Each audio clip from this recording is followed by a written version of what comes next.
hadith eyogera ku luganda Allah subhanahu wa ta'ala yalaganyisa omuntu ayunga oluganda n'agamba nti oyo yenna ayagala man arada an yabsuta Allahu fi rizqihi, omuntu yenna ayagala Allah okubeera nga amuteekera obungi n'okumugaggawaza mu byenfuna asobole okubeera nga akola ki ayunga oluganda.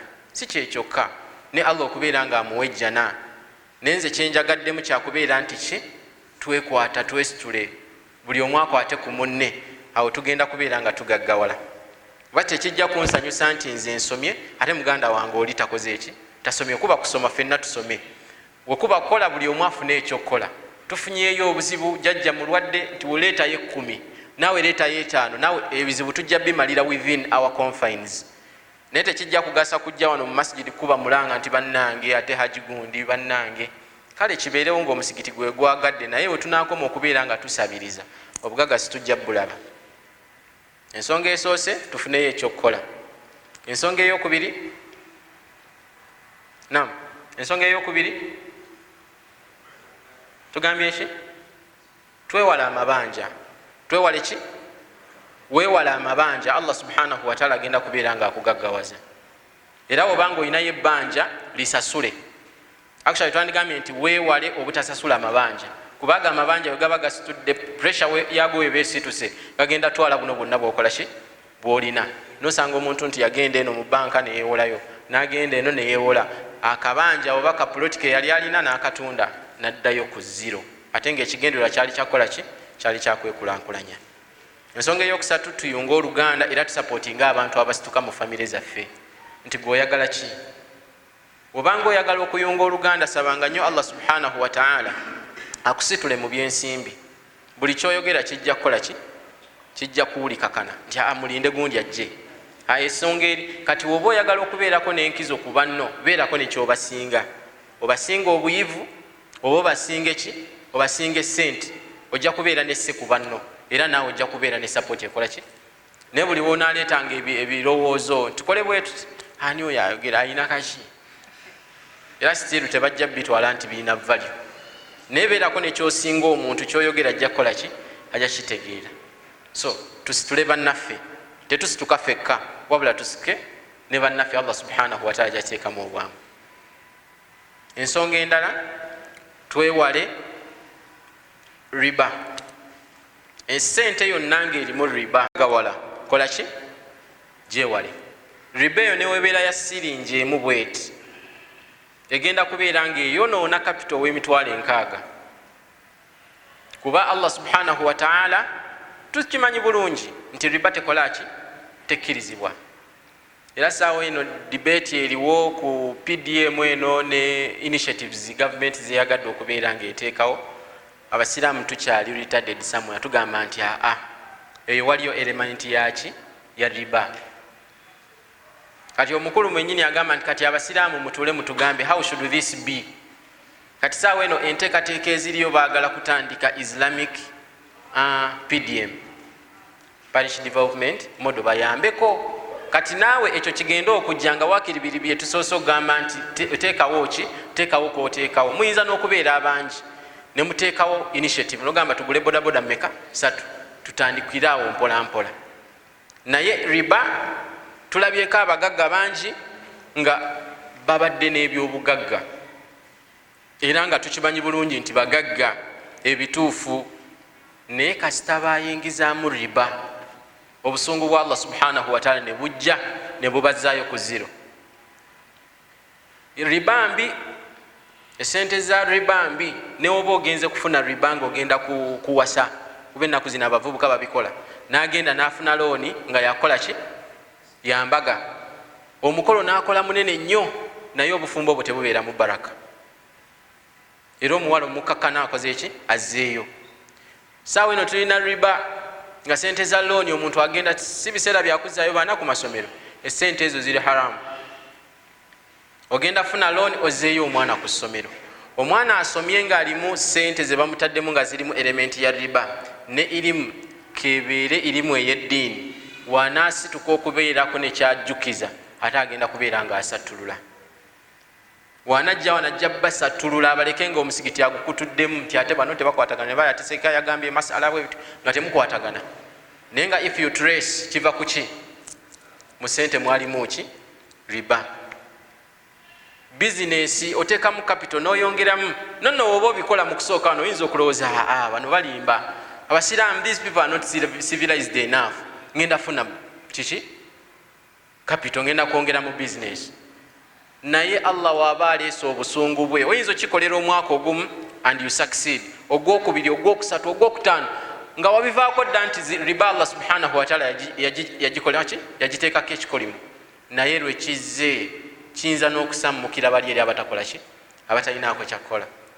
Tulina abagagga bangi betulabirako tusobola kubeera nga tuboogera naye nga omutuuza noga nti kiki ekyatuukawo n'agamba wallahi seeka nkubulire singa namanya sandibadde nga nzira mu sente za riba. Bwe biba byantambula emmotoka emu ku emu nga yekola ki yeva ku kkubo ate egudde ate essa abantu yirira abantu abafudde biki, bwe biba bizimbe kikutta omuliro naye nga nsonga totegeera wabe gye bivudde, kumbe busungu bwani bwa wakitiibwa Allah subhanahu wa ta'ala. Allah we yali aziyiza riba yagiziyiza mu mirundi esatu. Ogwasooka n'agamba nti awo amanyi abantu abakola ki abadiiringira mu sente za riba. Ogwokubiri era n'abagamba nti bannayo riba mbi. Kati ogwokusatu n'agamba nti ahalla Allahu al-bay'a wa harrama, awo najjayo statement haramu, bannayo riba mugiveeko eri haramu.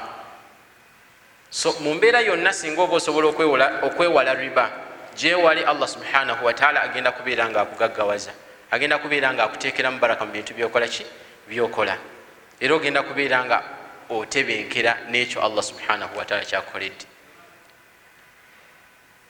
Ebadde ensonga yakumeka? Nam? Yakuna. Ensonga eyokusatu, ensonga eyokutaano y'ensonga eyokubeera nga tutya Allah subhanahu wa ta'ala. Kuba eyo mugitegeera bulungi, aya eziriko ziri kiriya nti wonootya Allah subhanahu wa ta'ala mu byonna byokola, wakitiibwa Allah subhanahu wa ta'ala agenda kubeera nga akugabirira min haythu la tahtasib. Eyo tetujja gimalako budde kutya Allah subhanahu wa ta'ala, gwe mutya omwesigamire, naye kumutya ng'olina kyotaddewo gambye ntya Allah subhanahu wa ta'ala. You set your goal. Bantu bangi tulina business naye ate tezituwa magoba getusuubira. Tulina ebintu naye ate emirimu giri awo naye ate tukaaba sinagula emmotoka ate efuuse emmotoka. Naye wootya Allah subhanahu wa ta'ala mu business tokola banno bye bakola. Ninayo omugagga omu ayina petrol gundi akola services emmotoka, naye yeeyama okubeera nga woobozze n'ogamba nti njagala onsavisingire emmotoka eyo, yakuwa ssente zemulaganye zateeka ku lisiiti. Naye ensonga eno emuyambye okukulaakulana. Lwaki? Abantu abasinga obungi akugamba nti nkolera omulimu guno naye njagala empty receipt. Receipt njagala eri empty. Lwaki? Ayagala ajjuzeemu ye kwennyini omuwendo gw'ayagala. Wekuba kuba nti ayagadde mukanikira ttaala, oga ettaala naliguza emitwalo 6, ye agenda kuteekawo eri nti emitwalo 25. Zino zonna abeere nga akola ki azeddiza. Kati gwe nga nnyini bizinesi oba totidde Allah. Kati kyamuviirako okubeera nga afuna ettutumu nga buli ayagala okubaako nekyakola ku mmotoka ye agamba nti risiiti entuufu. Ogenda wali ku Mandera n'ogenda ne bakukanikira emmotoka, era wootwala risiiti oba mu kitongole kyonna oba saabiisi bamanya nti risiiti eno ntuufu, naye ne baba bakoze mukolo oba ki n'ogamba nti katukole bwe tuti ngenda kutemerako, manya nti essente ezo ziri haramu, ezo ziri wakati awo. Okujjako ng'ogenze ewa mukama wo n'omugamba nti omanyi bwe tuti bwe twakoze, bakanyisa emmotoka eno etutte emitwalo 6 naye nsobodde okubeera nga mbagaininga bwe bati. Naye oba tokikoze ezo essente oba olidde ssente za haramu. Kati oyo ye yatya Allah subhanahu wa ta'ala, era Allah n'amukulaakulanya. Kati naawe oba olina bizinesi tya Allah mu ngeri bw'etyo. We gaba matanga g'otunda toteekamu nnyo amazzi, actually toteekeramu ddala, toteekeramu ddala. obeere n'ekintu abantu kye bagamba nti ayagala amata amalungi, amata amakwafu, agende ewaani ewa fulani. Ayagala olugoye olulungi, ayagala quality bwet, agende. Kijja kuwamiiza abantu bategeere nti wemba njagala emikolo, wemba njagala tenti, wemba njagala kikangende ewoono, kuba ne risiiti ze ziba ntuufu. Kati wetuba tetutidde Allah subhanahu wa ta'ala, n'ebintu bye tugenda okubeera nga tukola tebigenda beera mu baraka. So mu mbeera eyo gwe tya Allah mu mbeera yo, mu byensimbi togezaako okulya ssente z'omuntu bil batil. Allah akitugaana nti bannaye temulya ssente wakati wammwe naye nga muzirya mu bukyamu. Ogenda osabe ssente ogambe nti twagala project bwet miliyoni 3 naye nga ekituufu kiri nti ogenda kukolako project ya miliyoni 10 zineeno okole ki? Oziteeke mu nsawo. Waakirikola omala onnyonnyole, kuba n'oli gw'olikolera agenda kukusasula, naye akusasula naawe kennyini. Mu kutya Allah subhanahu wa ta'ala mulimu aspects nnyingi. Bwe tugenda mu mabulooka abatunda amataka, eyo nayo waliwo emiranga gyayo. Bwe tugenda mu bana abatunda amayumba, ilahi otunuulira ebigenda mu maaso ng'omuntu tatya Allah. Alya sayidi eno n'alya ne sayidi eno, alya mu lulime n'alya ne mu luki ne mu luzise. Kati esente z'oba olidde wakati awo sheikh ziba haramu, oba totidde Allah subhanahu wa ta'ala. Timunayina kubyeyo kaddiiro ntya nti kiki ntemera. Akutemedde nodda n'ew'omugaga naye akole ki? Akutemere. Singa kale kiri nti bwekityo bwe kiri, mutegeeragane omugambe nti eno naliddeyo miliyoni 10, naawe nkusuubiramu okumpa miliyoni 7, naye nga kyotunda wakitunze emiliyoni ate nga 8. Waliwo kerere yaliwo, omusajja azze nagamba nti ettaka lirino nditunda. Ono nadduka emisinde n'afuna abaguzi, nagamba oyagala mmeka? Njagala miliyoni 16. Oyo n'agenda n'afuna abaguzi, nagamba nti awo tutundawo miliyoni 26. Gamba okay, miliyoni 26, omusajja n'azisasula. Kati ono agenda otegeera nti ate basasudde 26 neyeekyana, nagamba nedda, nagamba ngenda kuwa sente zetwakoze ki zetwalaganye. Negwe atalina nyini kintu, lwaki ate oba oyagala okulya okusinga nyini kintu? So ebyo byonna tujja bitunuulira naye nga aspect eri ku kutyani Allah subhanahu wa ta'ala. Kati naawe kya Allah mu ngeri yo otegeere nti zino sente za Allah agenda zimbuuzaako. Era kyemba batugamba nti sente omuntu ayinza okubeera nazo leero enkya nga tazirina. Actually kyekyavaamu ekigambo maal. Summiya almaal maalan liannaha tamilu min ahadin ila ahad. Leero ojjako era ng'olina sente ate enkya zibeere mu mikono egy'omulala, zo zigenda zikola ki? Zimaala, zigenda zidda mu mikono gy'abantu. Kati enkozesa yaajo yenkulu. Tutya Allah subhanahu wa ta'ala. Opime kasooli ng'awera, opime amanda nga gawera, ekyo nno kyazikirizaako omulembe mulamba. Tugumanyi bulungi ogwa Nabbi Shuaib we yajja n'abagamba nti awful kaila wala takunu min almukhsirin wazinu bilkisti almustaqim, nti bannaye mutya Allah subhanahu wa ta'ala, mutuukirize ebipimo, temubeeramu abo abakola ki? Abakumpanya. Nam tuva mu bwavu naye tulina ebintu, naffe tulina okuba nga tuva gye tuli. Tutya Allah subhanahu wa ta'ala. Mu kutya Allah subhanahu wa ta'ala mwe mugenda okubeera nga tufunamiiza. Bantu bangi abatusooka abalongoofu nga baali tebakakaalukana nnyo okufuna riziki, baali nga balina obulamu nga amanyi nti Allah subhanahu wa ta'ala agenda kubeera nga ampa amaki? Amagoba. Naye nga amagoba genfunye tegaliimu ki? Tegaliimu haramu.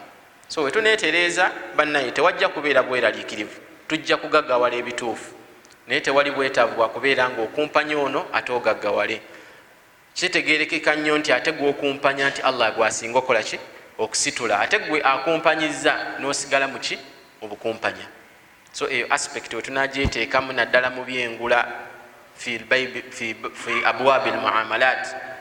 Naye oyinza ogenda ku nnyama musiraamu munno mwennyini n'akuguza ennyama eyasuzeewo, naye nga oba oliawo oli teyandikikoze, naye gwe lwakuba olabye enkoofiira n'ogenda, naye nga ennyama gyakuguzizza yagikubye ekiyiso ngaakugamba nti eno wallahi eri fresh. Kati oba otidde Allah oba tomutidde. Bwe tunaatereeza ekiri wakati awo tugenda kubeera nga tuwangaala mu mpangaala ennungi. Omuntu omugamba amazima, Rasulu sallallahu alaihi wasallama gwe tukoppako ebintu bino, era ebintu bino byonna biva mu Qur'ani ne Sunna, birina obujulizi. ekiddirira ekisemba twewala ezaala. Betting ali haramu, naye omuntu ayinza okusiba akapapula ng'alina essuubi ddene nagamba kansibe wano nensiba wano nensiba wali, naye nga zaala ali haramu mu busiraamu. Tumanyi bulungi suratul Maida sura ya 5 aya ya 9 Allah subhanahu wa ta'ala yatuziiza ki zaala. Yenna speculation weewale zaala, naye tulina records eziragira ddala nti ate bavubuka abasiraamu be basinga okusiba akapapula, be basinga okuzanya zaala. Ekyo kiri world wide, naye ate wano mu Uganda ewaffe naddala eno mu Eastern, kale ne mu parties ezimu, naye statistics alaga nti abavubuka abasiraamu be basinga okukola ki okuzanya zaala. Naye nga musiraamu omu ayinza okuyamba n'agenda n'enkofiira n'ekkanzu ng'omusanga agamba nti tuwangula leero, tuwangula. Kati fine, osibye omupiira, esente ezo z'oba ofunyemu zonna ziri haramu, era onoozikozesa togenda kugaggawala. Bwe tuba tuzzeeyo ku nsonga eri eya no risk no return, esente za zaala omuntu azifuna bufunyi nga tataddeemu maanyi, okuggyako okweyolaliikirira n'agamba nti bannaye ezo banazikuba oba omuyindi naakola ntya. Right? So zaala yemu ku ngeri gye tuyinza okubeera nga twewala Allah n'atuwa obugagga obutagambika. Oba tekikulumako kubeera nga wejjako mitwalo gy'esatu n'ogamba nti kangende nkole ki ngiteekeyo, naye ng'osuubira emitwalo nga 10 n'okusoba gy'otakoleredde. Mu busiraamu osooka kukola n'olyoka okola ki n'olyoka ofuna.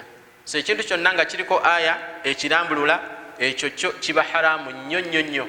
Oyinza okiwa 6 oba 5 okusinga ekiri awo nga tekiriko ki tekiriiko like aya, naye nga tugamba nti ekyo mukireke kiri haramu. So zaala lyezambi erisinza okubeera nga limalawo essaawa eno. Tuli kuddayo mu jahiliya, waliwo ebintu ebyakolebwanga edda nga Allah tabirinza, n'essaawa eno biri kudda. Bwe tuba tutuzzeeyo mu mbeera ez'Abawarabu ze bawangaalirangamu, ate bali baali bakuba zaala ne badde ne mukati nga sente we zimuggwako ng'agamba nti kati saawa yeeno olugoye luuluno bikolebwa essaawa eno, agamba nti kale ndi mweteefuteefu okuwaayo enju yange. Ne bamukuba abewaka baba bakyali awo nti bannaye mufulume nti ate kiki nti akitammwe bamuwangudde. Ate baali basukkawo nga ne mubakyala babawaayo, n'asingawo omukyala n'agamba nti leero owange omutwala tereera tyaye, ne beesuna empikyawo agenda okumaliriza nga bakoze eki bamuwangudde. Era omukyala aba talina kyakukola, alina kugenda bugenzi n'oli. Kati bannaye gye tuli mu kudda twewala ezzaala, era buli alina munne ng'akuba zaala amugambye nti zaala amuveeko, kuba tojja kugaggawala. Tulina ensi nga bamuwera naddala ku muliraano wano, waliwo ensi nga okuba zaala kiri haramu. Bino ebigundi ebibeting biki Allahi nga tosobola na ku entertaininga saaki. Naye kati twagala okuva mu bwavu n'ate bennyini fe abakola ki abali mu kubwennyikamu. Tusabe Allah subhanahu wa ta'ala atutaasa omutima ogwo gw'okubeera nga tukola ki tuzanya zaala. Ensonga tulabye ziizo eziwera, esooka tugambye nti tube empowered. Bw'oba oyagala okuwona obwavu beerako n'ekintu ky'okola. Ekyokubiri ne tugamba nti bw'oba oyagala okuwona obwavu saba nnyo Allah subhanahu wa ta'ala akuwe okubeera ng'omutya. W'onoomutya byonna by'onookola Allah subhanahu wa ta'ala agenda biteeka mu baraka. Ekirala ne tusobola okubeera nga tusaba Allah subhanahu wa ta'ala abeere nga atuwa okubanga tukwatako bannaffe, tuyunga oluganda but financially ng'olina gw'osituka naye mu mbeera ng'ezo. Allah subhanahu wa ta'ala tumusaba nga tumwegayirira, era we ntunuulira ku ssaawa yange obudde ndaba nga bannaye bwebwo. Nsaba Allah subhanahu wa ta'ala asobole okubeera nga atuwa entegeera entuufu, tubeere n'obugagga obutuufu. Oba onoonya abagagga mu nsi toyinza kutunuulira, toyinza kulabayo nsi oba toyinza kulabayo ddiini lisomesa bugagga nga busiraamu. Obugagga obutuufu, obusiraamu buyina ensomesa ntuufu nnyo, era singa tukolanga Qur'ani bwetugamba, singa abasiraamu fe abasinga obugagga. Fine, tulina ku ssente naye ate si fe abali ku mwanjeeri. Naye singa tudda ku miiza, ensi eziri mu kukola Islamic banking nga eri cooperationinga bulungi, ezo zo tezisangika. Nate kye tusaba Allah subhanahu wa ta'ala nti tutandise okulaba ku ki, tutandise okulaba ku ngeri nti ensi yaffe naye etandise okubeera nga it's adopting slowly by slow. Tukyongeremu edduwa, otherwise tujja kubeera nga twewala riba. Obusiraamu buddeyo mu nsomesa nga Rasul sallallahu alaihi wasallama bwe yasomesa. Wa barakallahu fikum. Wassalamu alaikum wa rahmatullahi wa barakatuh.